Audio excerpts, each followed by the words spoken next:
Welcome to Iris's Storytime. Today I will be talking about the story Corduroy. Before we start, make sure to subscribe, hit the bell, and click the like button. Now let's begin. Corduroy is a bear who once lived in the toy department of a big store. Day after day, he waited with all the other animals and dolls for somebody to come along and take him home. The store was always filled with shoppers buying all sorts of things, but no one ever seemed to wanted a small bear in green overalls. Then, one morning, a little girl stopped and looked straight into Corduroy's bright eyes. "Oh, Mommy," she said. "Look, there is the very bear I've always wanted." "Not today, dear," her mother sighed. "I have spent too much already.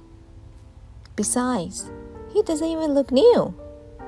He has lost a button to one of his shoulder straps." Corduroy watched them sadly as they walked away. "I didn't know I lost a button," he said to himself. "Tonight I will go and see if I can find it." Late that evening, when all the shoppers had gone and the doors were shut and locked, Corduroy carefully climbed down from his shelf and began searching everywhere on the floor for his lost button. Suddenly, he felt the floor moving under him. Quite by accident, he had stepped onto an escalator, and he went up. Could this be a mountain? He wondered. I think I always wanted to climb a mountain. He stepped off the escalator as it reached the next floor, and there, before his eyes, was the most amazing sight. Tables and chairs and lamps and sofas and rows of beds. "This must be a palace," Corduroy gasped. "I guess I always wanted to live in a palace." He wandered around admiring the furniture. "This must be a bed," he said. "I've always wanted to sleep in a bed."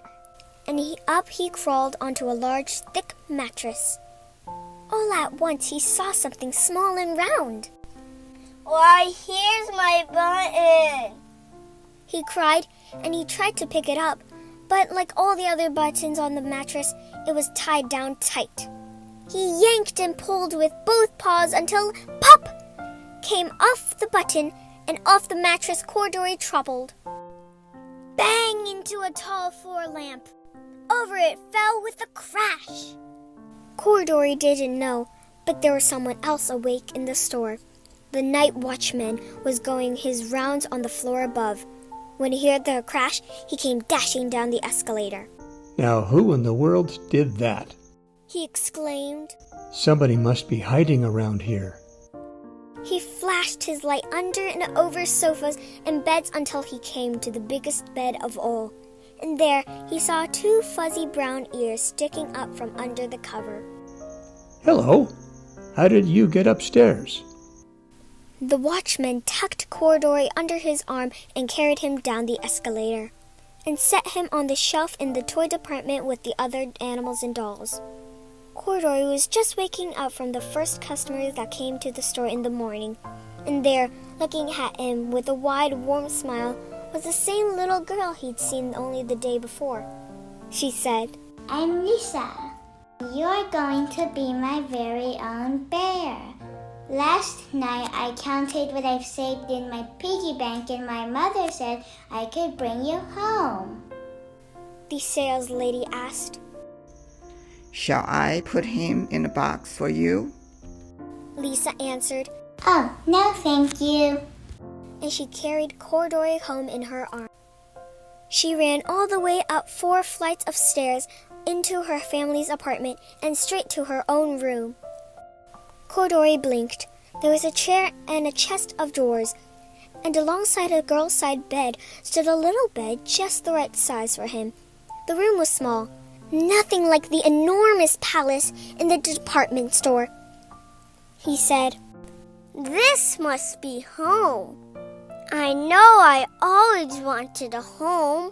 Lisa sat down with Corduroy on her lap and began to sew a button on his overalls. I like the way you are, but you'll be more comfortable with your shoulder strap fastened. You must be a friend, said Corduroy. I've always wanted a friend. Me too, said Lisa and gave him a big hug. The end. Hope to see you next time. Peace!